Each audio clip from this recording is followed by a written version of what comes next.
เวลาเขาไปเมืองไทยเขาก็ได้เขียนฟอร์มนั่นที่เป็นกระดาษเนาะแต่ว่าณปัจจุบันนี้เนาะทางประเทศไทยนั่นเพิ่นได้แจ้งออกมาว่าเวลาเข้าประเทศไทยนั่นเขาต้องได้กรอกฟอร์มผ่านออนไลน์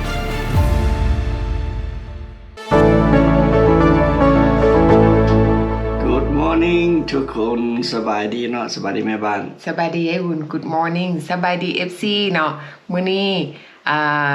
แม่บ้านมีเรื่องเราถึง FC ทั้งภายในและต่างประเทศเนาะ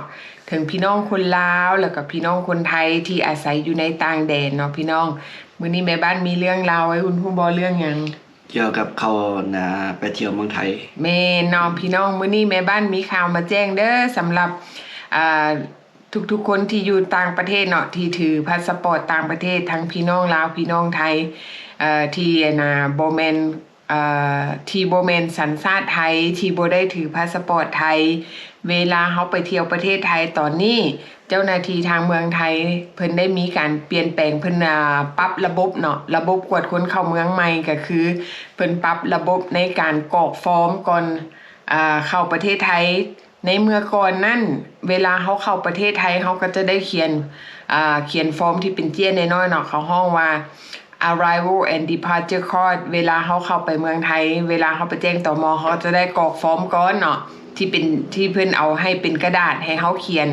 เพื่อว่าแจ้งเข้าใบแจ้งเข้าหรือว่าใบแจ้งออกที่ว่าเวลาเขาเข้าไปประเทศไทยก็คือกับเขาเข้าไปลาวนั่นแหละเขาก็ได้เขียนฟอร์มคือกันเนาะเวลาเขาไปเมืองไทยเขาก็ได้เขียนฟอร์มนั่นที่เป็นกระดาษเนาะแต่ว่าณปัจจุบันนี้เนาะทางประเทศไทยนั่นเพิ่นได้แจ้งออกมาว่า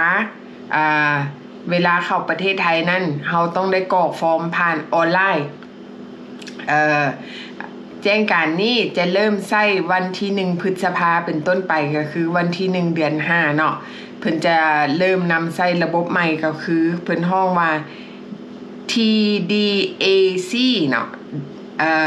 แปลมาจาก Thailand Digital Arrival Card เขาจะต้องกรอกฟอร์มนั่นก่อนเข้าประเทศไทยภายใน72 ชั่วโมงหรือว่าภายใน3 มื้อก่อนเดินทางนั่นเองเนาะเพื่อหลีกเลี่ยงการอังออในการแบบว่าเขาไปรอถ่าย immigration เขาไปเขียนฟอร์มมันไปซ่าน้ำการเขียนฟอร์มบัดนี้เพิ่นเปลี่ยนระบบใหม่ในการสร้างความสะดวกให้แก่นักท่องเที่ยวเพราะฉะนั้นเขาจะต้องกรอกฟอร์มก่อน3 มื้อล่วงหน้าก่อนเขาสิออกเดินทางบ่แม่นว่ากรอกไว้ก่อนเป็นทิศได้เฮาสิเดินทางอีก3 มื้อภายใน72 ชั่วโมงก่อนเฮาสิออกเดินทางเนาะคือสมมุติว่าเฮาสิไปวันศุกร์คารวันพุธนี่เฮาก็เขียนไว้ละวันพุธตอนเช้าเฮาเขียนหรือว่าเฮาจะเขียนก่อนล่วงหน้า 2-3 ชั่วโมงก่อนเดินทางก็ได้เนาะแต่ว่าเฮาต้องได้กรอกฟอร์มก่อนการกรอกฟอร์มนั่นเป็นแนวใดเนาะการกรอกฟอร์มนั่นเฮาก็จะดาวน์โหลดเขาเข้าไปในเว็บไซต์เนาะเข้าไปในเว็บไซต์หรือว่าเขาจะสแกน QR code เอาโฟนเขาสแกนปึ๊บเนาะมันก็จะมีรายละเอียดออกมาเขาเจ้าก็จะถามว่าถามรายละเอียดของเขานำเบอร์พาสปอร์ตเป็นหยังเขาจะไปอยู่ไทยจักมื้อเขาจะกลับมื้อใดพักอยู่ไสหลายๆคนที่เคยเดินทางก็อาจจะฮู้เพราะว่าอันนี้แม่นเพิ่นเปลี่ยนจากระบบที่เฮาเขียนเอาเขียนฟอร์มบัดนี้เฮาจะมากรอกฟอร์มออนไลน์เนาะบัดนี้สำหรับคุณอาจจะถามว่าสำหรับคนใดที่บ่ต้องกรอกฟอร์มแม่นสำหรับคนที่ถือพาสปอร์ตไทยเท่านั้นเนาะสำหรับคนพี่น้อง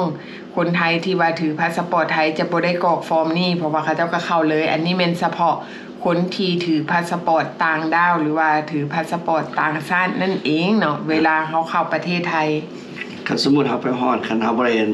เฟียออนไลน์เฮาก็ต้องไปเฟียออนไลน์เฟียอยู่ในห้อง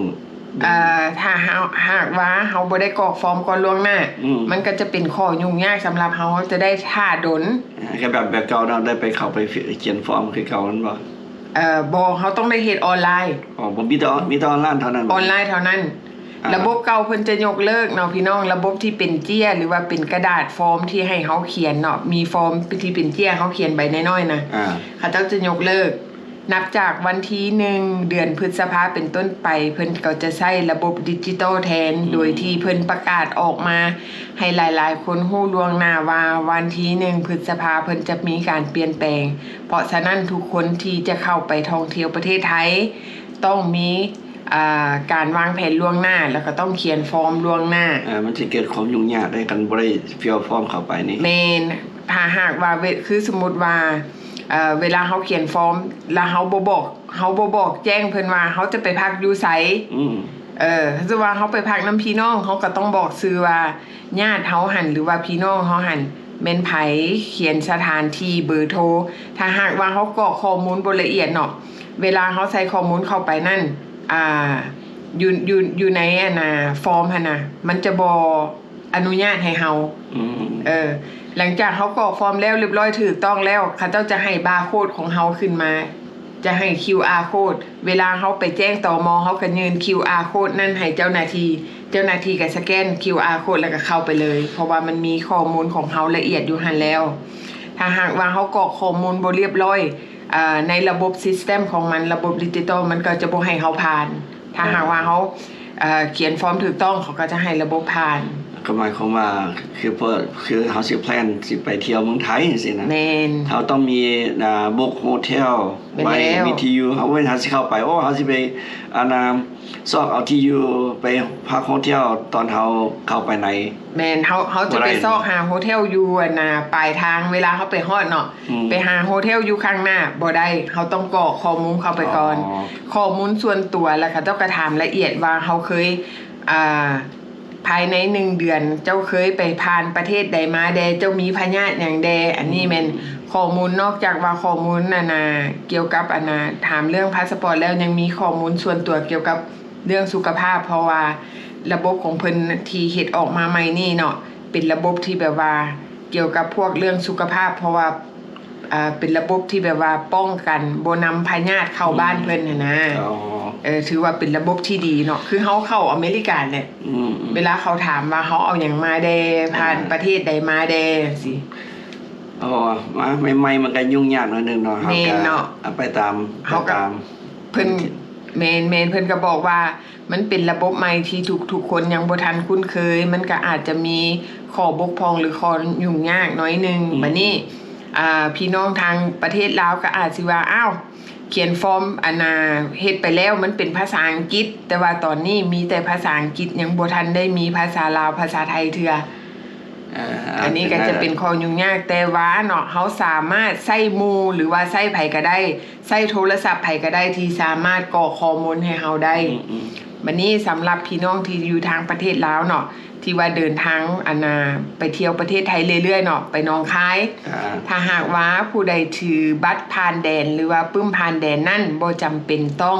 กรอกข้อมูลก็ได้มีแต่คนที่ถือพาสปอร์ตเท่านั้นที่จะต้องกรอกข้อมูลเพราะว่าคนที่ถือปึ้มผ่านแดนนั่นเข้าไปฮอดประเทศไทยไปฮอดแต่หนองคายบ่สามารถออกจากเขตหนองคายไปได้ถ้าหากว่าคนที่ถือปึ้มผ่านแดนเนาะออกจากเขตหนองคายไปฮอดหนองคายหรืออุดรคนที่ถือปึ้มผ่านแดนถ้าหากว่าคนที่ไปไกลก็อุดรเข้าไปขอนแก่นไปฮอดขอนแก่นหรือว่าไปฮอดกรุงเทพคนนั้นจะต้องได้ใช้พาสปอร์ตคนใดที่ถือพาสปอร์ตจะต้องได้กรอกข้อมูลเนาะ3 มื้อล่วงหน้าหรือว่าภายใน72ชั่วโมงก่อนออกเดินทางเนาะบัดนี้เพิ่นบอกว่า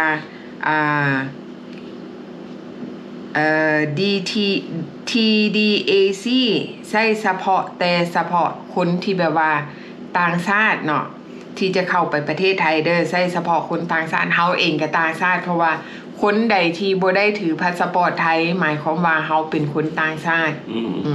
เวลาเฮาเข้าไปเมืองไทยอย่าลืมว่าเฮาต้องกรอกข้อมูลเนาะพี่น้องคันเฮาบ่ได้กรอกข้อมูลให้ละเอียดเวลาเฮาไปฮอดตม.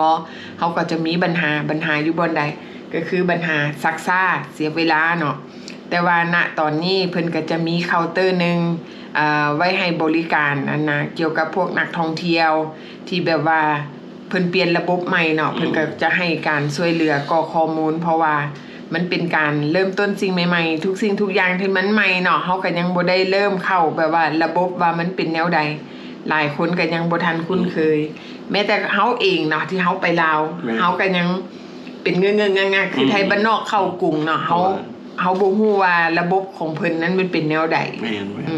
เฮาก็ยังเป็นงงๆเนาะถ้าหากว่าคนใดที่บ่ได้ถือพาสปอร์ตไทยนั่นต้องได้เขียนฟอร์มเด้อพี่น้องได้กรอกฟอร์มออนไลน์เพิ่นว่าเด้บัดนี้ถ้าหากว่าเฮาบ่ฮู้หรือว่าเฮาลืมไปฮอดพุ่นเขาเจ้าก็จะมีเจ้าหน้าที่ให้การช่วยเหลือในเบื้องต้นเพราะว่ามันปรับระบบใหม่ของเพิ่นเนาะบัดนี้เพิ่นว่าถ้าหากว่าคนใดเนาะบ่ฮู้ที่พักที่แน่นอนเวลากรอกฟอร์มนั่นในระบบของมันเนาะจะบ่อนุญาตให้เฮาผ่านเพราะฉะนั้นเฮาจะต้องฮู้เวลาเฮาไปเที่ยวเนาะเฮาจะต้องฮู้ว่าเฮาจะไปพักอยู่ไสแน่นอนแล้วคือว่าเฮาไปเที่ยวกรุงเทพเนาะเฮาไปเที่ยวเมืองไทยเฮาก็ต้องฮู้ว่าเฮาสิไปนอนไสเฮาสิไปซอกเอาโฮเทลล่วงหน้าอันข้างหน้าน่ะบ่ได้ต้องได้แพลนไว้ทั้งหน้าแม่นต้องได้วางแผนเพื่อหยัง1มาเพื่อความปลอดภัยของเฮาเองแล้วก็เพื่อสิว่าแนวใดเพื่อในการคือสมมุติว่าเฮาไปเมืองไทยแล้วว่าเกิดอุบัติเหตุเกิดขึ้นกับเฮาบ่หรือว่าเกิดเหตุให้หรือว่าเกิดเหตุฉุกเฉินเจ้าหน้าที่เพิ่นก็จะสามารถนำตัวเฮาได้ถึกเพราะว่าเฮามีที่อยู่ที่แน่นอนเนาะอันนี้เป็นระบบความปลอดภัยก็ดีแม่เนาะอันนี้แม่นเฮาก็มาฝากไว้เนาะอันนี้แม่นข่าวด่วนถ้าหากว่าพี่น้องคนลาวคนใดเนาะที่แบบว่าย่านที่จะต้องได้เขียนฟอร์มออนไลน์ต้องเข้าไปประเทศไทยก่อนวันที่1เดือน5เด้อพี่น้อง เพราะว่าคนลาวเฮาเนาะที่ไปเฮ็ดเวียกอยู่เมืองไทยแล้วกลับบ้านในช่วงปีใหม่เนาะคนที่กลับบ้านในช่วงปีใหม่ก็ส่วนหลายก็เป็นคนบ้านนอกบ้านนาที่กลับมาเยี่ยมยามบ้านเนาะเวลาบัดนี้แล้วบุญปีใหม่แล้วก็กลับไปเฮ็ดเวียกได้บัดนี้เป็นช่วงนี้เป็นช่วงที่แรงงานลาวทยอยเข้าไปประเทศไทยเนาะถ้าหากว่าผู้ใดบ่อยากยุ่งยากเกี่ยวกับการกรอกฟอร์มเขียนฟอร์มเนาะก็ต้องกลับก่อนวันที่1เดือน5บัดนี้สำหรับพี่น้องคนใดที่อยู่ต่างประเทศช่วงนี้ก็ใกล้สิฮอดซัมเมอร์แล้วหลายๆคนก็สิวางแผนเนาะไปเที่ยวประเทศไทยเนาะเพราะว่าส่วนหลายคือเฮาบินจากอเมริกาหลายๆคนก็ไปผ่านประเทศไทยก่อนบางคนก็ว่าโอ้ยแวะเที่ยวประเทศไทยก่อนเนาะมันเป็นประเทศที่แบบว่าน่าท่องเที่ยวคือเฮาก็เที่ยวภูเก็ตแม่นบ่เฮาก็มักไปเที่ยวทะเลเนาะพี่น้องเพราะว่าลาวบ่มีทะเลเด้เฮาไปแวะเที่ยวก่อนถ้าหากว่าผู้ใดคิดว่าจะแวะเที่ยวประเทศไทยก่อนเนาะถ้าหากว่าใครเห็นคลิปนี้แล้วอย่าลืมเด้อกรอกฟอร์ม3มื้อก่อนก่อนออกเดินทางเนาะหรือว่าภายใน72ชั่วโมงก่อนออกเดินทางเพื่อลดพรการแออัดอยู่ที่เคาน์เตอร์อิมิเกรชั่นเพราะว่าเข้าไปปุ๊บสแกนแล้วก็เข้าไปเลยก็ดีมันก็สะดวกให้มันไวขึ้นแบบแม่นแล้วก็พี่น้องคนไทยเนาะบางคนก็อาจจะฮู้แล้วบางคนก็อาจจะยังบ่ฮู้ที่ว่าเฮาเป็นสัญชาติอเมริกาที่อยู่ต่างประเทศหรือว่าพี่น้องที่แบบว่าทางใกล้แดดไกลเนาะอยู่หลายๆมุมโลกที่ผู้ใดจะไปเที่ยวประเทศไทยนั่นแม่นเฮาต้องได้กรอกฟอร์มออนไลน์ก่อนเนาะ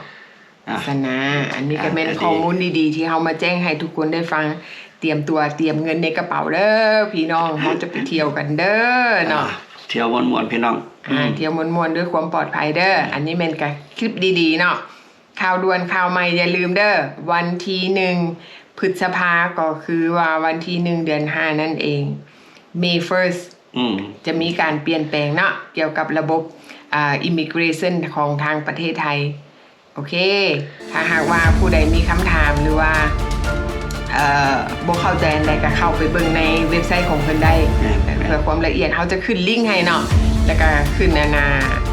เว็บไซต์ให้เบิ่งเนาะว่าเป็นแนวใดโอเคสำหรับคลิปนี้แม่บ้านไปทำงานก่อนเด้อพี่น้องสวยแล้วเนาะพบกันใหม่คลิปหน้าบ๊ายบาย